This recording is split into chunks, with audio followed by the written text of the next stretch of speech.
कल के सत्संग में, रात्रि के सत्संग में आप जी ने सुना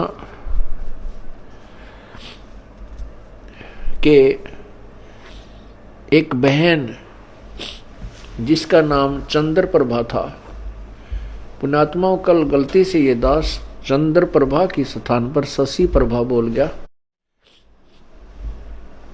वो चित्त से उतर गई थी उनका नाम जो है बहन बेटी का, क्योंकि उस आत्मा के कई जन्म हो चुके हैं और कभी वो एक जन्म में शशि प्रभा भी रही है। जैसे कबीर परमात्मा ने कभी विष्णु जी की महिमा गाते हुए तो साथ में कृष्ण भी बोल दिया है, क्योंकि कृष्ण भी विष्णु ही था। तो वैसे उस समय जो उसकी शरीर था, परमात्मा के समय जो वार्ता हुई थी, उसका नाम चंद्र प्रभा था। उस बहन ब्राह्मणी का जो विधवा थी, उसकी एक पुत्री थी और वो परमात्मा से उपदेश भी प्राप्त कर चुकी थी। दास आपको बार बार यही समझाने की चेष्टा कर रहा है कि जिस समय परमेश्वर स्वयं आए थे, उस समय अशिक्षित जनता थी, अशिक्षित श्रद्धालु थे और अक्षर ज्ञान प्राप्त केवल एक ही वर्ग किया करता था, जिसे ब्राह्मण कहते थे। यही कारण रहा था कि वो बहन कितनी श्रद्धालु थी, प्रभु को चाहने वाली थी, परंतु उसका जो उद्देश्य था वो बिल्कुल गलत था। उद्देश्य क्या था कि उसने गुरुजी तो बना रखा था कबीर परमेश्वर जी को, उस बहन ने चंद्र प्रभा ने परमेश्वर को, कबीर परमेश्वर जी को गुरु धारण भी कर रखा था और पूजा वही करती थी जो घिसी पिटी, जिनको परमात्मा मना किया करते थे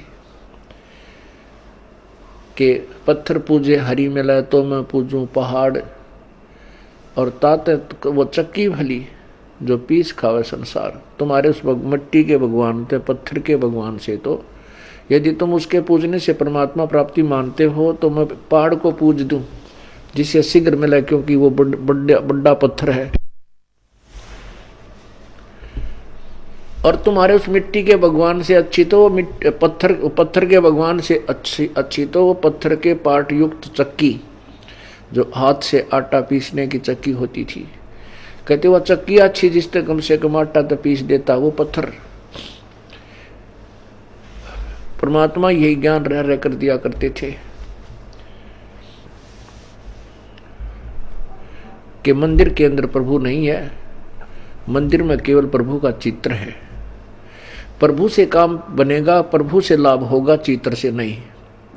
जैसे सेब का चित्र पत्थर का बनाकर रख ले मूर्ति, और बहुत खूबसूरत और बिल्कुल जो कि तो मिलती जुलती होती है, और उस सेब की मूर्ति की ही पूजा करते रहें, उसी को उठाकर रखते रहें, बार बार उसकी जो है ना धूप दीप करते रहें, नहीं, वो सेब की पत्थर की मूर्ति खाने योग्य नहीं है। वह उस सेब ढूंढना पड़ेगा, वो सेब लेना पड़ेगा। सेब प्राप्त कैसे होगा? उसके लिए पहले मजदूरी करनी होगी, मजदूरी करके 2 पैसे जेब में डालने होंगे, रुपए। उन रुपयों के, उस धन के प्रतिफल में हम उस सेब को खा सकेंगे, उसका आनंद ले सकेंगे। ऐसे ही हम परमात्मा के प्राप्ति रूपी सत्य साधना रूपी मजदूरी करेंगे। इस भक्ति के धन से हम परमात्मा को प्राप्त करेंगे, उस मूर्ति की पूजा करने से नहीं। अब वो बहन चंद्र प्रभा कबीर जी को तो एक साधारण संत भक्त मानती थी, संत मानती थी, गुरु जी मानती थी, और जगन्नाथपुरी में रखी उन बिना बगैर पंजे के हाथों वाली मूर्ति को वो भगवान मानती थी। इसी भ्रम को निवारण करने के लिए प्रभु ने ये लीला की, एक तीर से 2 शिकार किए। उधर से वीर सिंह जी भी उनको परमात्मा नहीं मान पा रहे थे, उनको केवल एक संत और गुरु ही मानते थे। परमात्मा कहते हैं कि गुरु मानुष कर जानते ते नर कहिए अंध, होवे दुखी संसार में आ गए यम के फंद। कबीर गुरु गोविंद दोनों खड़े, गुरु गोविंद दोनों खड़े, किसके लागू पाए, बलिहारी गुरु अपना जिन गोविंद दियो मिलाए।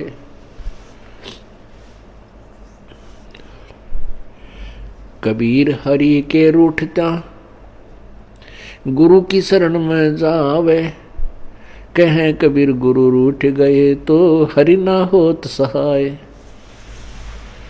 पुण्यात्माओं, हमने गुरु जी को परमात्मा मानना पड़ेगा।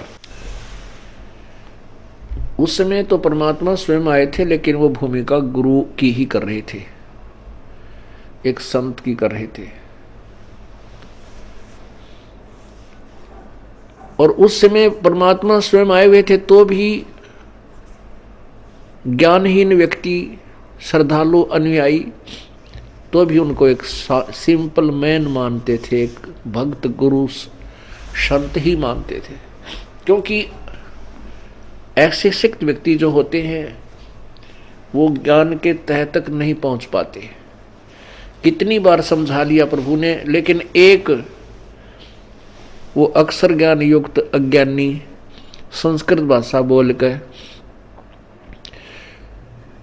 और उस भोली आत्माओं को गुमराह कर देता था कि तुम्हारा गुरु तो अशिक्षित है, उसको अक्षर ज्ञान है ही नहीं, वो वेदों और गीता के बारे में जानता ही नहीं, वो तो कोरी बकवाद घड़ता है, झूठ बोलता है।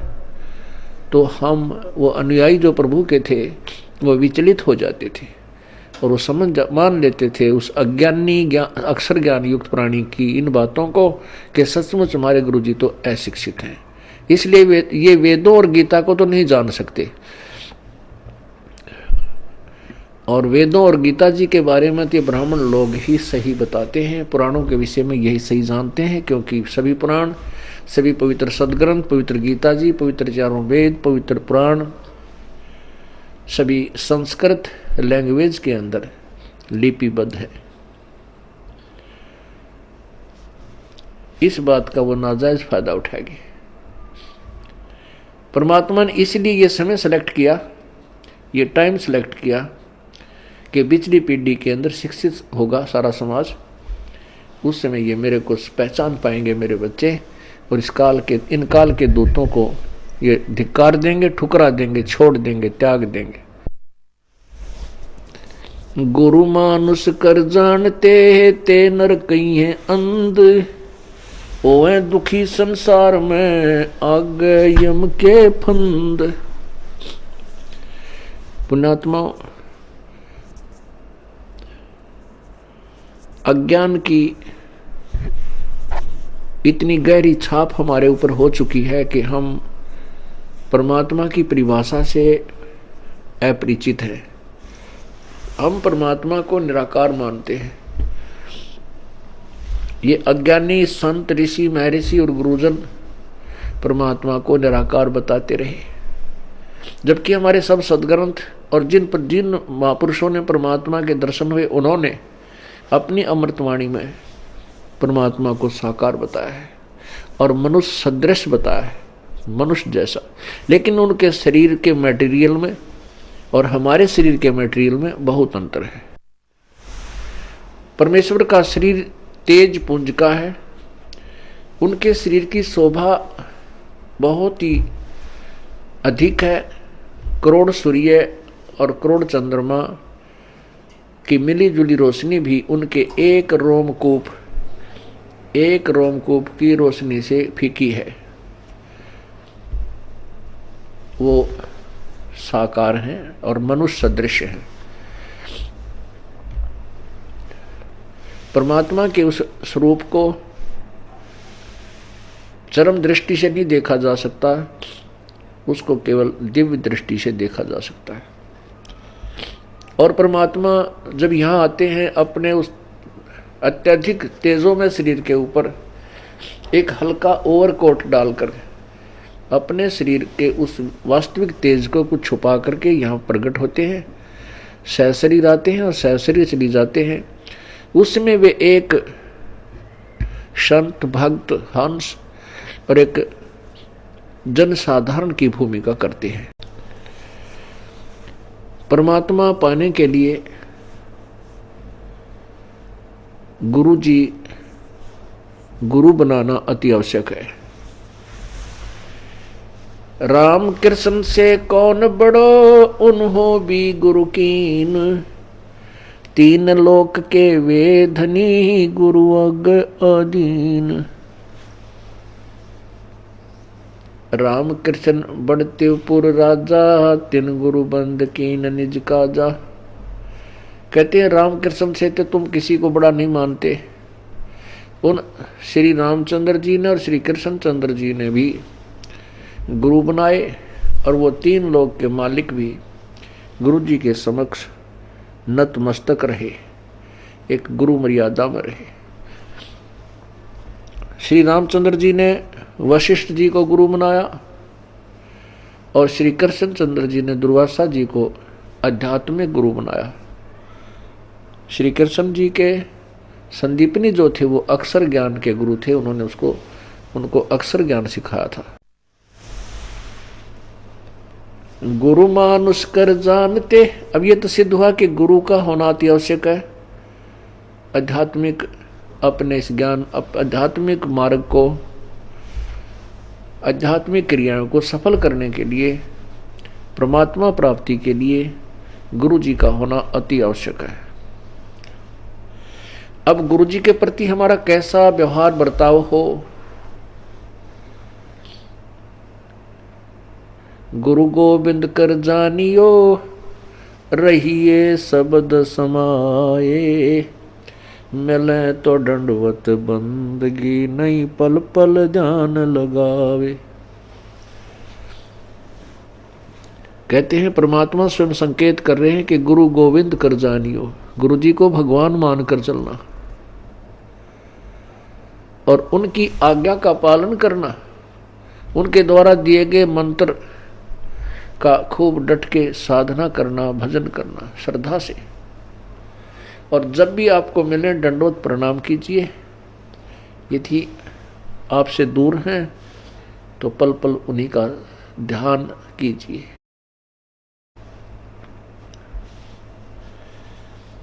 परमात्मा को पाने के लिए हमने वो प्रत्येक प्रयत्न करना पड़ेगा जो प्रभु पाने में सहयोगी है।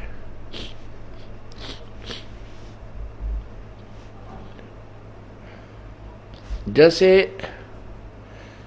ये दास है, उसमें तो परमात्मा स्वयं आए थे, अब ये दास बेच दिया अपना। ये दास भगवान नहीं है, लेकिन परमात्मा के नियम अनुसार आप जी ने इस दास को भगवान के तुल्य मानना होगा। आपने परमात्मा मानना होगा। फॉर एग्जाम्पल, जैसे एक मैथमेटिक्स का, गणित का एक प्रश्न होता है ऋण का, उसके अंदर मूलधन ज्ञात करना होता है। मूलधन ज्ञात करना होता है, उसमें सपोज करना होता है, उसमें मानना होता है, मान लीजिए मूलधन 100 रुपये। वो जो मूलधन हमने ज्ञात करना होता है वो तो लाखों और करोड़ों में होता है, लेकिन 100 रुपये मूलधन मानकर फिर दर निकाली जाती है। उस दर को मल्टीप्लाई करके फिर वो वास्तविक मूलधन निकाला जाता है। जब तक 100 रुपये मूलधन नहीं मानेंगे तब तक वो वास्तविक मूलधन आपको प्राप्त नहीं हो सकता, आपका प्रश्न हल नहीं हो सकता और आपको 0 नंबर मिलेंगे। इसी प्रकार ये भक्ति, आध्यात्मिक परमात्मा प्राप्ति रूपी जो प्रश्न है, ये इक्वेशन है, ये क्वेश्चन है, इसको हल करने के लिए, इसको सोल्व करने के लिए आपने इस दास को भगवान मानना पड़ेगा। तब आपकी आध्यात्मिक क्रियाएं सफल होंगी। जैसे आप यहां से जाओगे, आपने परमात्मा देखा नहीं है, आपने इस दास को देखा है, वो परमेश्वर इस दास का रूप धारण करके आपके समक्ष वहां खड़ा होगा। अब जैसा जिसका व्यवहार इस दास के प्रति यहां है वो वैसा ही करेगा। जैसा आपका इस दास के प्रति आपके मन में दोष या श्रद्धा है वो ज्यों की त्यों वहां होगी। जब आपकी वहां एक बार फिर जो है पछोड़ लाओगा परमात्मा, आपके पास भक्ति धन भी है, आपके अंदर गुरु जी के प्रति वह श्रद्धा नहीं है जितनी भगवान के प्रति होनी चाहिए, तो भी आप वहां से रिजेक्टेड हो जाओगे तिरकुटी के ऊपर। पुण्यात्माओं, ये आपको रिहर्सल कराई जा रही है आपसे, और आपने इस रिहर्सल में इस दास को प्रभु मानकर व्यवहार करना है, परमात्मा जानकर हर तरह की क्रिया करनी है। बोलते समय, चालते समय, अंदर में कोई विशेष गुरु जी के विषय में विवेचन करते समय आपने ये जानना पड़ेगा कि जैसे हम भगवान के बारे में सोच रहे हैं, आपने ये विचार करना चाहिए कि हम गुरु जी के बारे में क्या सोच रहे हैं। नहीं, हम भगवान के बारे में सोच रहे हैं। यदि इस दास में कोई दोष देख रहे हो तो आप परमात्मा में दोष देख रहे हो, या तो फिर त्याग जाइए, यहां से चले जाइए। आपको ऐसे गुरु की आवश्यकता नहीं जिसमें आप दोष निकाल रहे हो। हम इसी प्रकार परमात्मा को प्राप्त कर सकते हैं। गुरु मानुष कर जानते ते नर कहिए अंधे, ओवे दुखी संसार में आग काल के फंद। गुरु जी के प्रति आपकी कैसी श्रद्धा हो।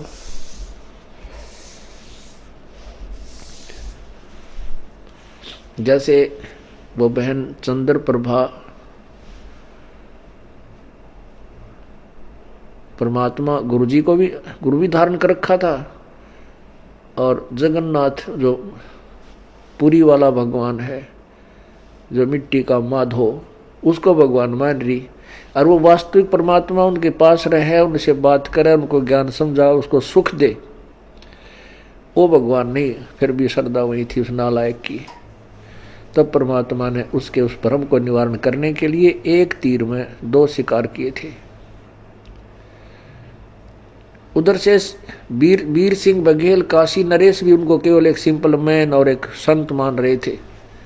जब वही धोती जो वो बहन चंद्र प्रभा वहां लेकर गई थी जगन्नाथ के मंदिर में, और जगन्नाथ के मंदिर में चढ़ा दी थी श्रद्धा से, और वहां से उठकर वह बाहर परिसर में आकर गिरी थी, आंगन में गिरी, और आकाशवाणी हुई थी कि जगन्नाथ तो बनारस में बैठा है, वो कबीर नाम जुलाहा कबीर रूप में वहां विराजमान है, और तू नालायक यहां आ गई। ये धोती उसने आपसे मंगाई थी, आपसे आपने वहां चढ़ानी थी। तब चंद्र प्रभा की आंखें खुली को हुई, ये तो भगवान थे। जब चंद्र प्रभा और सैनिकों ने आकर के दृढ़ विश्वास दिलाया तो वीर सिंह बघेल के मन में भी यह बात सेट होगी, कोई ये तो परमात्मा है। जब उनके हृदय में ये बात समाई कि तो प्रभु हैं, तब उनको पुनरुपदेश दिया प्रभु ने। वीर सिंह से कहा कि नाम ले दोबारा, कित का सार नाम के चक्कर में पड़ रहा है। पहले अपने हृदय ने साफ कर और फिर डट कर भजन करो, ताकि तुम परमात्मा पाने योग्य हो सको।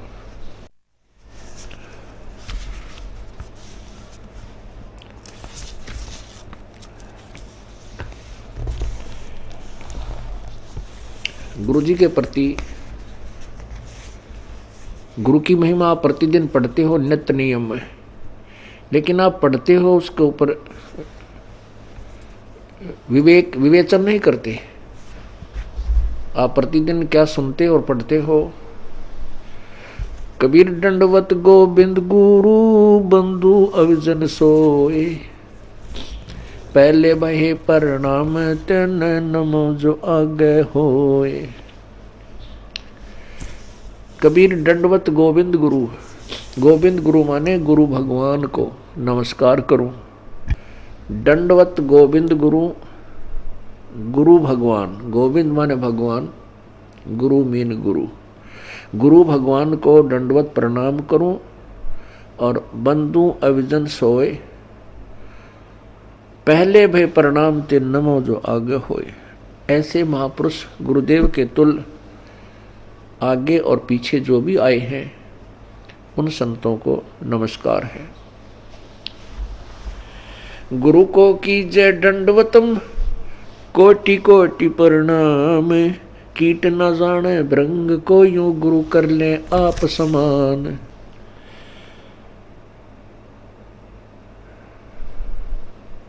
गुरु गोविंद कर जानियो, रहियो शब्द समाए, मिले तो दंडवत बंदगी, नहीं पल पल ध्यान लगावे। अपने गुरुदेव के प्रति परमात्मा तुल श्रद्धा बनाओगे तभी आप परमात्मा के चरणों में परमात्मा को प्राप्त कर सकोगे।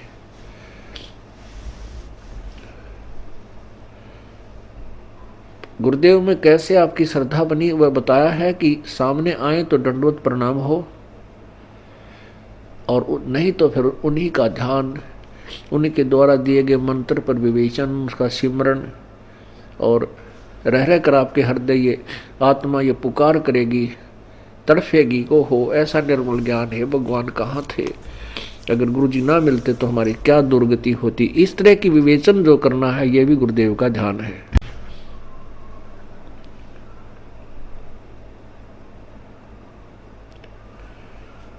अब क्या विचार करना हमने, सतगुरु के उपदेश का लाया एक विचार, जय सतगुरु मिलते नहीं जाते नरक द्वार। सतगुरु का अर्थ होता है तत्वदर्शी संत, यथार्थ ज्ञान प्रकाशक। जो सच्चा ज्ञान देने वाला है वो सतगुरु होता है। सतगुरु के उपदेश का लाया एक विचार, जय सतगुरु मिलते नहीं जाते नरक द्वार।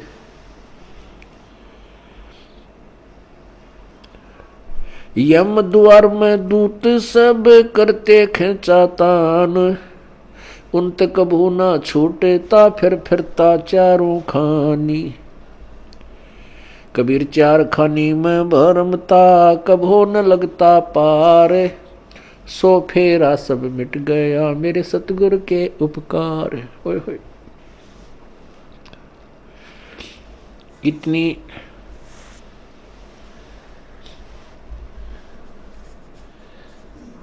हृदय विदारक वाणी परमेश्वर ने बोली है कि सतगुरु माने पूरे संत से और प्रॉपर वे ऑफ वर्शिप, यथार्थ परमात्मा की भक्ति हमें प्राप्त हुई तो हमारा कितना दुख निवारण हुआ।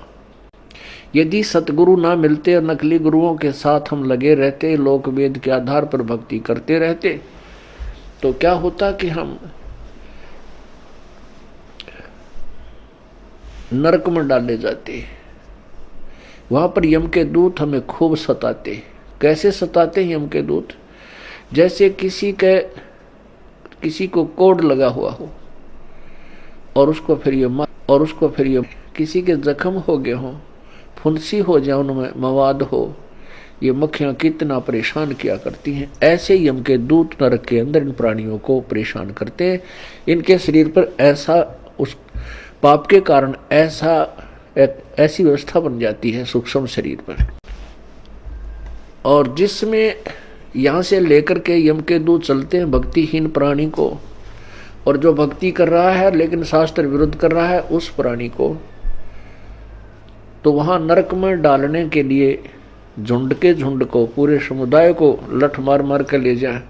जैसे किसी पशु को फाटक में रोकते हैं और वो उसमें जाने से आनाकानी करता है, वापस भागता है, तो उस पशु को लठ मार मार कर और फाटक में बंद कर देते।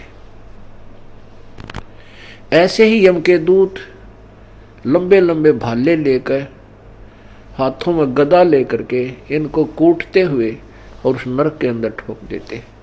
ये वापस भागते हैं क्योंकि आगे इतना बुरा हाल, इतना गंदा स्थान, और जो पहले के प्राणी वहां डाल रखे हैं वो बुरी तरह चिल्ला रहे होते हैं। अब उनको देख करके ये वापस भागने की चेष्टा करते हैं और पीछे तो फिर वो यम के दूत कुटे। वहां उनकी जो रिहर्सल होती है वह खेचा ताण है।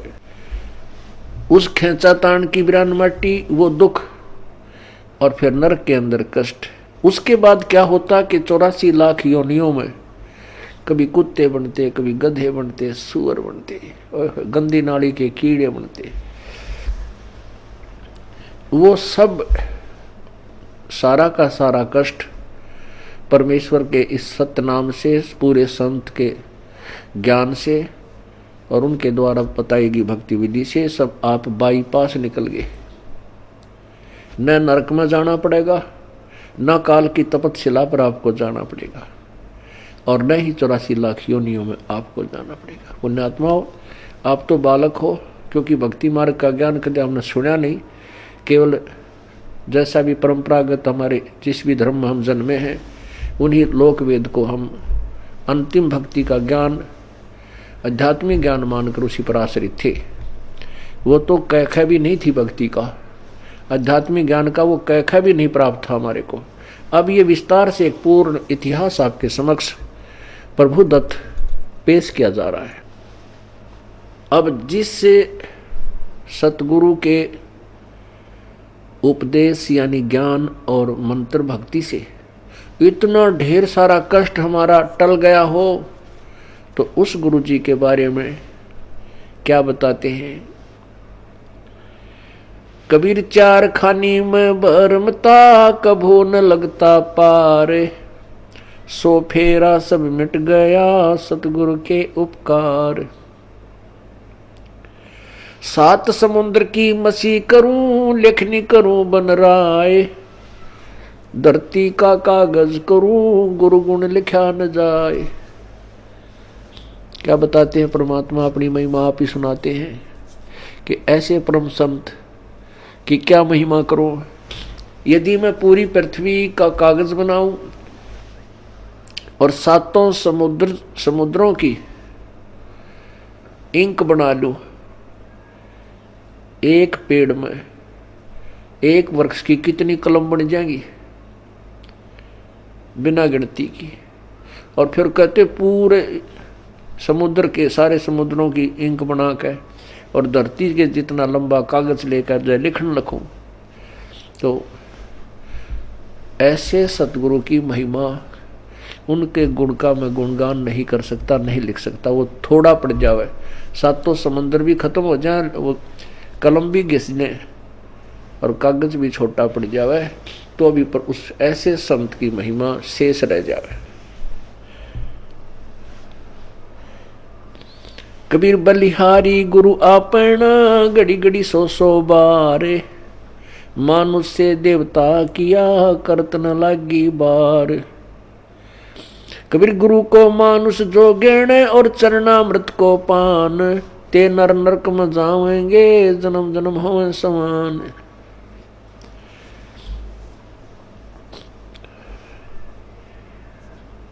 कहते हैं अपने सतगुरु के ऊपर मैं बलिहारी हूं,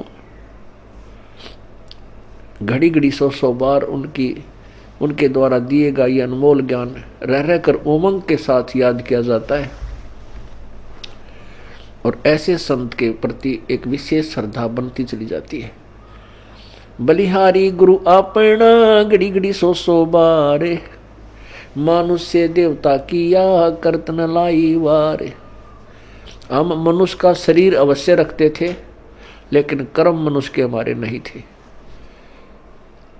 मनुष्य के कर्म अब प्रारंभ हुए हैं, बुराइयों से दूर होना और परमात्मा का यथार्थ भक्ति मार्ग ग्रहण करना। किसी को लूटना नहीं, चोरी नहीं करना, मिलावट नहीं करना, रिश्वत नहीं लेना, किसी की आत्मा नहीं दुखाना, क्योंकि आत्मा हम वैसे नहीं दुखाने से बंद हो सकते। हम मिलावट करने से या रिश्वत लेना वैसे नहीं छोड़ सकते जब तक हमें इसके होने वाले दुष्प्रभाव का ज्ञान ना हो। जैसे विष से हम क्यों डरते हैं? क्योंकि उससे होने वाले दुष्प्रभाव से हम पूर्ण परिचित हैं। और नादान बालक उसी बोतल में जिसमें विष रखा हो मुंह का लगा कर पी ले और जान मृत्यु को प्राप्त हो जाए, जान से हाथ धो बैठे। ऐसे ही जो बुराइयां करते हैं वो अपना जीवन बर्बाद कर रहे हैं। जिसमें हम तत्व ज्ञान के कारण ये पूर्ण ज्ञान हो जाएगा कि जो हम कर्म करते थे वो विष खा रहे थे, तो हम अब पुनः विष नहीं खा सकते। इसलिए परमात्मा अपनी महिमा भी बताते हैं कि गुरु मानुष से देवता किया और करत न लागी बार।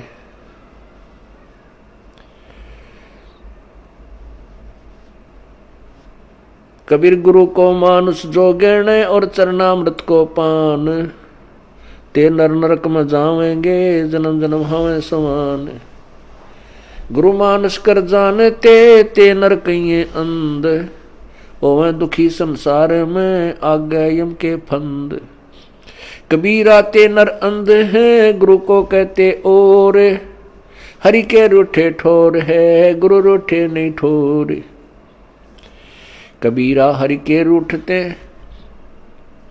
गुरु की शरण में जाए, कह कबीर गुरु रूठ गए तो हर ना होत सहाय। कबीर गुरु से ज्ञान जो लीजिए शीश दीजिए दान, भौतुक भोंदू बह गए ये राख जीव अभिमान। अब क्या बताते हैं परमात्मा? आप ही आकर के अपने पाने की विधि को और गुरु मर्यादा को वो स्वयं बता रहे हैं। ये परमेश्वर कबीर जी का आदेश है और उसी को हम पाने के लिए चले हैं। उनके आज्ञा का हम उल्लंघन करेंगे, उनके वचनों का उल्लंघन करेंगे तो हम प्रभु प्राप्ति नहीं कर सकते। फिर फायदा क्या इस परमात्मा के मार्ग पर लगने का? और ये इतना आसान मार्ग है कि गरीब से गरीब और साहूकार से साहूकार, रंक से रंक और राजा से राजा, कितना ही महाराजा भी क्यों ना हो वो भी प्रभु प्राप्ति कर सकता है। लेकिन उसने अपनी क्रियाओं में परिवर्तन करना होगा और प्रत्येक कदम परमेश्वर के निर्देश अनुसार ही रखना होगा, तब हम परमात्मा पा सकेंगे। अब क्या बताया है कि गुरु गोविंद दोनों खड़े हैं किसके लागू पाए। बलिहारी गुरु आपना जिन गोविंद दियो मिलाए।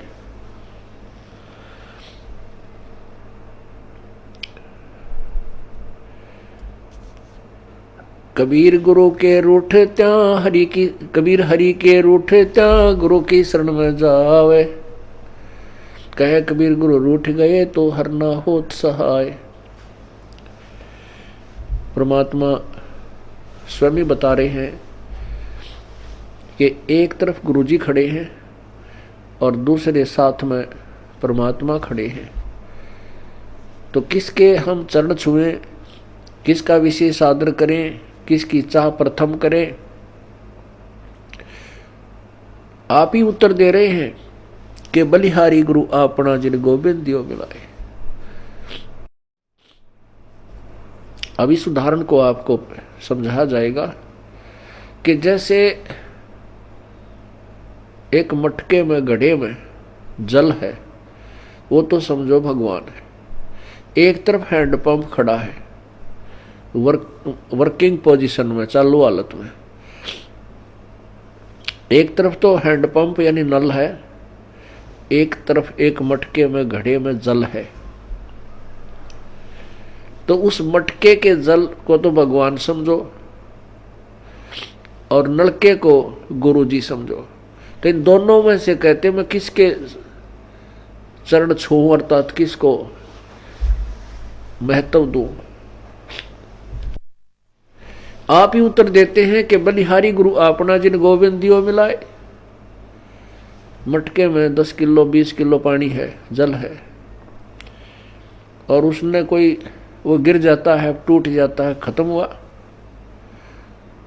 या पीने से भी वो समाप्त हो जाता है। यदि हैंडपंप ठीक है, वो खराब नहीं है, तो इसे ऐसे 1000 मटके भर देगा।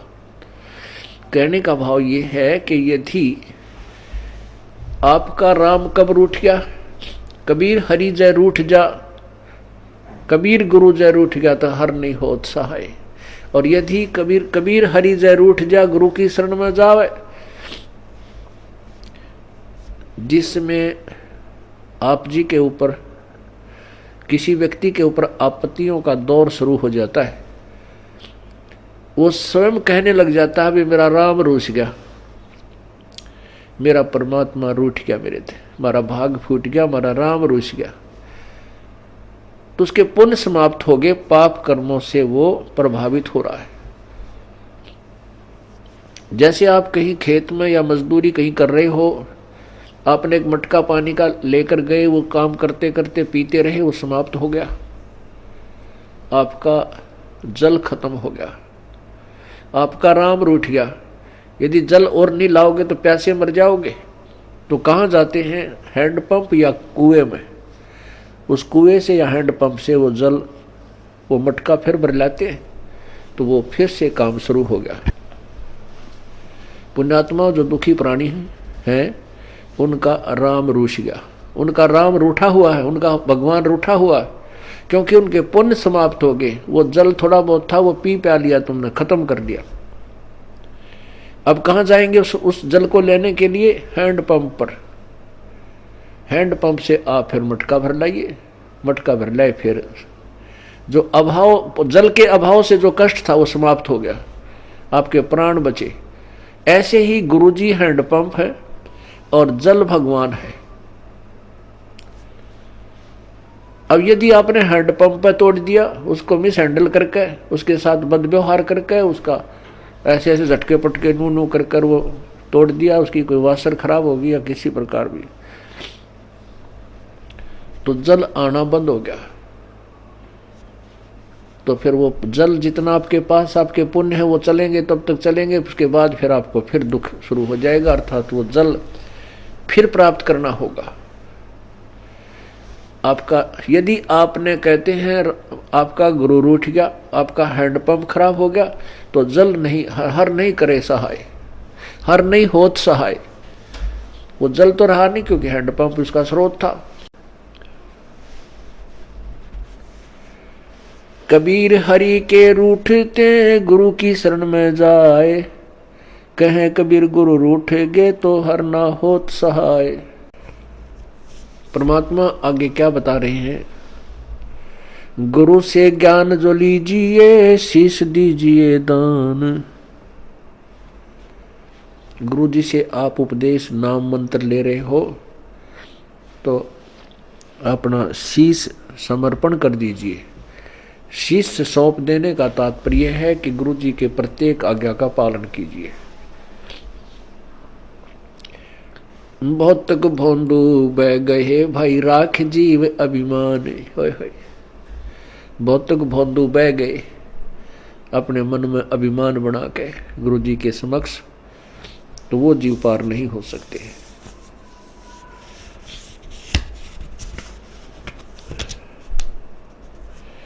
तन मन दिया तो भला किया, सिर का जासी भारे, जो कबहू के मैं दिया भाई बहुत सहे सिर मारे।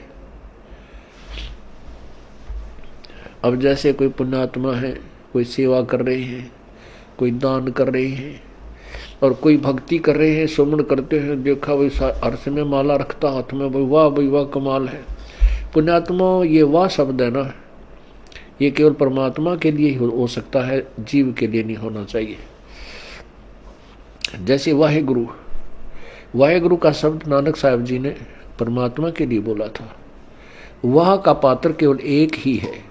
यदि हम दूसरे की वाह करते हैं और उसको में वाह समा रही है, उसको वाह से वो फूलने लग गया है, उसका विनाश होना प्रारंभ हो चुका है उस श्रद्धालु का। यदि कोई दान करता है और उस दान का उसी को फल मिल रहा है, और दूसरे उसकी दान किए हुए दान को से उसी की प्रशंसा करते हैं, तो ज्ञानहीन प्राणी होता है, उस प्रशंसा का पात्र बनकर वो अभिमान करने लग जाता है। बट नेचुरल है, जिसको ज्ञान नहीं है अवश्य होगा।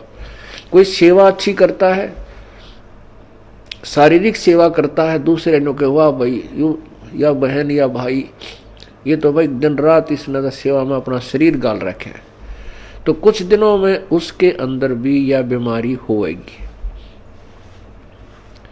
और वो उसके नाश का कारण बनता है। कोई सेवा करता है तो अपने लिए कर रहा है, हम उसकी प्रशंसा करते हैं, उसके तरफ आकर्षित होते हैं, तो महाराज जैसा बुद्धू नहीं, वो भक्त नहीं है, उसको ज्ञान नहीं है। कहते हैं गुरु को तजय भजय जो आना, तापसुआ को फोकट ज्ञाना। क्योंकि हम जिसकी प्रशंसा कर रहे हैं हम उसके ऊपर आसक्त हैं, बाई हुक एंड क्रुक, तो हम परमात्मा से हटकर उसकी तरफ आकर्षित हुए हैं, तो यह भी कमजोरी है। परमात्मा के पाने में हमने सारी कमजोरी मिटानी होगी। एक बूढ़ा आदमी डॉक्टर जी के पास गया और बूढ़ा बुजुर्ग कति अस्थि पिंजर शेष था, पतल आड़ दिखे, नारी नारी अस्थि दिखे। अब डॉक्टर जी ने देख लिया भाई ये तो बीमारी क्या है कि कमजोर आदमी है, कति शारीरिक वीकनेस घनी है इसमें। तो बूढ़े आदमी ने, उस वृद्ध ने कहा डॉक्टर जी मैं कुछ देर चलता हूं ना मेरा दम फूलने लग जाता है, सांस चढ़ जाए। डॉक्टर बोला भाई महाराज बुजुर्ग कमजोरी है आपको, आपका शरीर कमजोर हो गया। फिर कहता है गुरु डॉक्टर जी मैं खड़ा होता हूँ चक्कर आवे हैं। डॉक्टर बोला बूढ़ा कमजोरी है। फिर बोला जी पिंडी बढ़के हैं, यानी पिंडलियों में दर्द हो जाता है। डॉक्टर बोला कमजोरी है। अब बूढ़े को गुस्सा आ गया,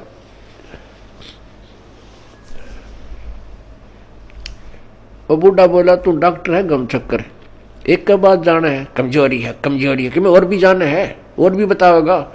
खूब क्रोधित हो गया। वो डॉक्टर बोला बूढ़े या भी कमजोरी है, क्योंकि कमजोर आदमी ने गुस्सा गणाया करे।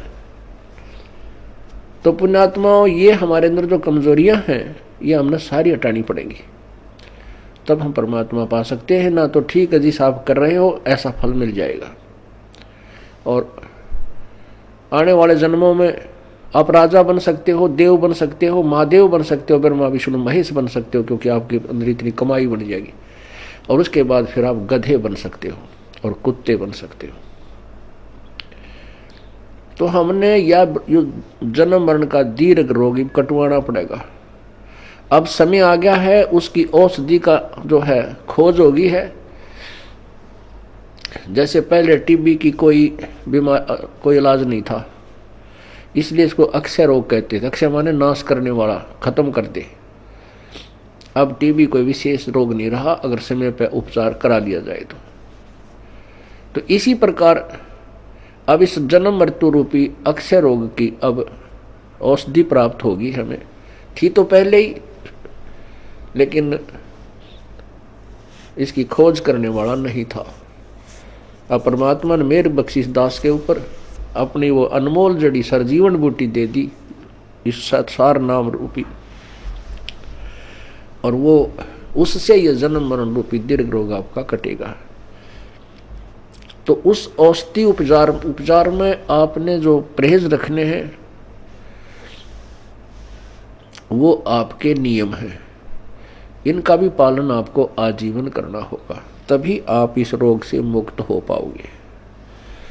अब जैसे हम एक दूसरे पर आसक्त होते हैं, जो बड़ा अच्छा पाठ पढ़ता है, इसकी बड़ी अच्छी प्यारी बोली है, अरे पाठ भगवान की वाणी है, परमात्मा ने वाणी लिखी है, और वही वाणी आपको पढ़ के सुना दे, और या कोई गा के सुना दे, मीठी आवाज में सुना दे, बाकी आवाज में सुना दे, उस पर अमल हो। अब जैसे कोई शराब पिए पड़ा था और दूसरा व्यक्ति जाके कहने लगा कि भाई तुम्हारा चोरी होगी। वो शराबी कहता है चोरी होगी? अच्छा चोरी होगी, फिर बता क्या हो गया? चोरी हो गया। अब वो कोई कहे, उस शराबी नो कहे तेरी आवाज अच्छी नहीं, कोई गाने वाला आवे उसको बुलाओ, और वो नौका क्योंकि वो शराबी होगा, फिर दूसरा शराबी कहता है आपका चोरी हो गई। वो चोर भी नौका, और जिसका चोरी हो रही वो नौका चोरी हो गई। अरे नालायक को। फिर वो नौका कहता हाँ ये बहुत बढ़िया बोल रहा है, इसकी आवाज़ बहुत प्यारी है, चोरी हो गई। और उसने नौका जाकर सिंपल वे में, भाई तुम्हारा घर में चोरी होगी और बहुत नुकसान हो गया है। यदि वो होश में है, शराब नहीं पी रखी, तुरंत कलेजा पकड़ेगा, अक भाई कितना नुकसान हो गया, तुरंत घर को चल पड़ेगा। यदि उसने भांग पी रखी है तो फिर नो कहेगा भाई इसकी आवाज़ बहुत अच्छी लगी, जो गा के सुना रहा चोरी हो गई। आप भी क्यों भांग के नशे में, अरे साहब वो मूर्ख जो उसने गा के सुना रहा चोरी हो गई। तो पुण्यात्मा आपको बार बार कहा रहा परमात्मा की वाणी है।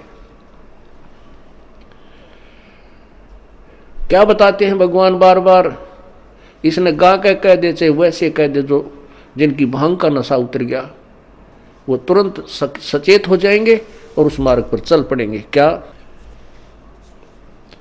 मन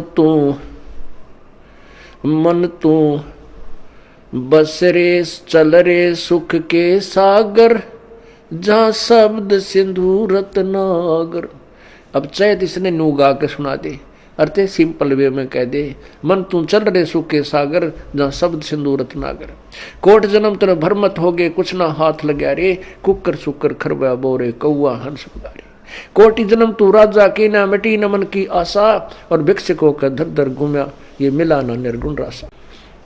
इंद्र कुबेर ईश की पदवी ब्रह्मा वरुण धर्मराया, विष्णुनाथ के लोक को जाके फिर भी उल्टा आया। असंग जन्म तन मरत्या हो गए, जीवित क्यों नाम रह रे, द्वादश मद मैल मठ बोरे बोर ना दे धरे रे। दोजक भस्त सभी ते देखे, राजपाट के रसिया, और तीन लोक से तरपत नाई, ये मन भोगी खसिया। सतगुर मिले तो इच्छा मेटे, पद मिल पदे समाना, चल हंसा उस लोक पठाऊं जो आद अमर स्थाना। चार मुक्ति जहां चंपी करती माया होरी दासी, दास गरीब अभय पद पर से मिले राम अविनाशी। अब इस वाणी ने चाहे तो कोई गा के सुना दो, और चाहे भाई इसने वैसे सिंपल वे में कह दे, जब तक हम इस अनमोल वचन को जो प्रभु दत्त है, परमात्मा का दिया हुआ है, इसको हृदय में धार कर इसके अनुसार नहीं करेंगे, तो ना तो इसके गान तो फायदा, ना इसके वैसे कहने सुनने तो फायदा। इससे लाभ होगा जब हम इसके परमात्मा की वाणी पर अमल करेंगे और तुरंत उसका अनुसरण करके अपना मोक्ष प्राप्त करने का तरीका ढूंढेंगे। तो जैसे हम किसी और पर किसी भी पॉइंट से आसक्त होते हैं तो हम कमजोरी में हैं और हम पार नहीं हो सकते हैं। क्या बताते हैं, गुरु से अधिक ना कोई ठहराई, मोक्ष पंथ नहीं गुरु बिन पाई। राम कृष्ण बढ़ती उपुर राजा, तिन गुरु बंद कीन निज काजा। गेहि भक्ति सतगुरु की करही, आदि नाम निज हृदय धरही। गुरु चरणन में ध्यान लगावे, अंत कपट गुरु से ना लावे। गुरु सेवा में फल सर्वस आवे, गुरु विमुख नर पार न पावे। गुरु सेवा में फल सर्वस आवे, गुरु विमुख नर पार न पावे। गुरु वचन निश्चय कर माने, पूरे गुरु की सेवा ठाने। गुरु जी का आदेश अवश्य माने और गुरु भी पूरा हो, पूरे गुरु की पूजा करे, पूरे गुरु के आधार से साधना करे। गुरु की शरणा लीजय भाई, तात जीव नरक नहीं जाई। गुरु कृपा कटे यम फांसी, विलम न हो मिले अविनाशी।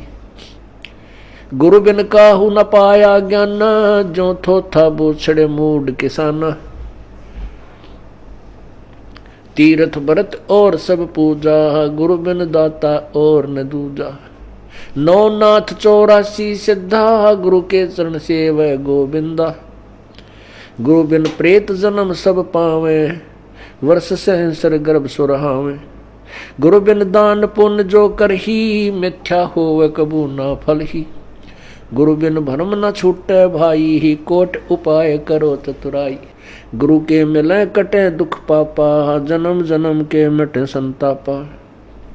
गुरु के चरण सदा चित दीजय, जीवन जन्म सफल कर लीजय। गुरु भगता मम आत्म होई, वाके हृदय रहूं समोई। अब भगवान क्या बताते हैं दूसरा तरीका, कि जो गुरु का भक्त है, मेरे उस संत का भक्त है, अनुयायी है, श्रद्धालु है, सच्चे दिल से साधना कर रहा है, प्रत्येक आज्ञा का पालन करता है, तो कहते हैं उस मेरे वाले मेरे भेजे गए हंस संत के का जो भक्त है वो मेरी आत्मा है, वो मेरा सच्चा यानी प्यारी आत्मा है, और उसके हृदय में मैं समाया रहता हूँ। आप जी के हृदय में जब तक परमात्मा है, कब तक है? जब तक आप इस दास को भगवान की दृष्टि में देखते हो, तब तक आपके हृदय में प्रभु है। और जब आपके मन में कोई दोष उत्पन्न होने लग जाता है तो काल प्रवेश कर जाता है, प्रभु हट जाता है। क्या कहते हैं भगवान? गुरु भक्ता मम आत्म होई, वाके हृदय रहूं समोई। गुरु का भक्त मेरी आत्मा हो है, और उसके हृदय में मैं समाया रहता हूं, अर्थात मेरी ही उपस्थिति बनी रहती है। और जब तक भगवान की उपस्थिति है तो आपकी श्रद्धा भगवान गुरुदेव के प्रति और भक्ति के प्रति एक पूरी निष्ठा बनी रहती है। जो ही आपके हृदय में कोई दोष आता है प्रभु गुरु जी के प्रति, चाहे किसी प्रकार से, चाहे प्रत्यक्ष या अप्रत्यक्ष, परमात्मा आपसे दूर हो जाता है। ऑटोमेटिक सिस्टम है। तो उसमें आपके विचारों में परिवर्तन, ये दास पहले आपको आज जो पुण्यात्मा, जब तक आपके हृदय में परमात्मा समाये है तब तक ये दास आपको क्या दिखता है ये तो आपको मालूम है, दास नहीं कहना चाहता। और जब आपके हृदय में काल समा जाएगा ये दास आपको दुष्ट दिखाई देगा। दास वही है, पहले भी वही था और बाद में भी वही है, और आगे भी ऐसा ही रहेगा। आपने अपना ही शीशा, जैसे हम दर्पण में मुंह देखते हैं, फेस देखते हैं शीशे में, अगर वो शीशा खराब है तीसरा बूंदा मुंह दिखाओगा, बांगा बांगा। कई बार ना कोई कार खड़ी हो और उसके पास से निकला तो अपना शरीर उस कार के शीशे में नू दिखा, इतना बड़ा पेट सार ठगना सा नूथ, ईसा बूंदा देखने भी जी ना करे। तो ऐसे ही जैसे कोई शीशा खराब है, उसमें मुंह देखे सा बूंदा दिखे, कोई मोटा मोटा, कति मर रहा टेढ़ा मेढ़ा, और बढ़िया दर्पण है तो जो का तू दिखाता है। तो पुण्यात्मा, जब तक आपका अंतःकरण हृदय रूपी मिरर बिल्कुल स्वच्छ है, साफ है, तो ये दास आपको कति भगवान दिखाई देगा। जब आपका अंतःकरण किसी दुष्ट ने या आपके अभिमान ने बर्बाद कर दिया तो ये दास आपको बूंदा दिखेगा। जैसे आपका फेस जैसा है वो तो आपका स्पष्ट दर्पण ही दिखा सकता है, यदि दर्पण ही खराब है तो आपके ही चेहरे में कितने दोष दिखा देगा। अब जैसे ये क्रोथा कांड हुआ, इसके पीछे बहुत ही भयंकर षड्यंत्र था। उन लोगों की पोल खुल गई जो धर्म की आड़ में दुनिया को भ्रमित किए बैठे थे, उनके ज्ञान की पोल खोल दी और वो कति चौड़ चपट हो गए। अब उनको भय हो गया कि तुम्हारे अनुयायी तुमसे भागेंगे और तुम्हारे पास कोई जवाब नहीं, दुनिया तुम्हें थूकेगी। तो उन्होंने ऐसे झूठ झाट बोल के राजा और प्रजा को भ्रमित करके इस दास के प्रति न जाने के तूफान झूठ बोलती है। तो उन अज्ञानियों के द्वारा फेंके गए गंध से जिनका अंतःकरण रूपी दर्पण खराब हो गया, उनको ये दास बुरा लगने लगा, अनुयायियों को। और जिनके उनके द्वारा फेंके गए गंध का जिसके अंतःकरण रूपी दर्पण पर कोई असर नहीं हुआ, ये दास उनको जो का तो वही दिखाई दे रहा था। तो यहां परमात्मा हमें यही बताना चाहते हैं, गुरु भक्ता मम आत्म होई, वाके हृदय रहूं समोई। कि गुरु का जो भक्त है वो मेरी आत्मा है और उसके हृदय में मैं रहूंगा। और यदि किसी भी कारण से आपके हृदय में दोष आ जाता है तो प्रभु वहाँ से हट जाते हैं, और काल भगवान तो तैयार है, वो तो फिर तुरंत आकर के कुर्सी संभाल लेता।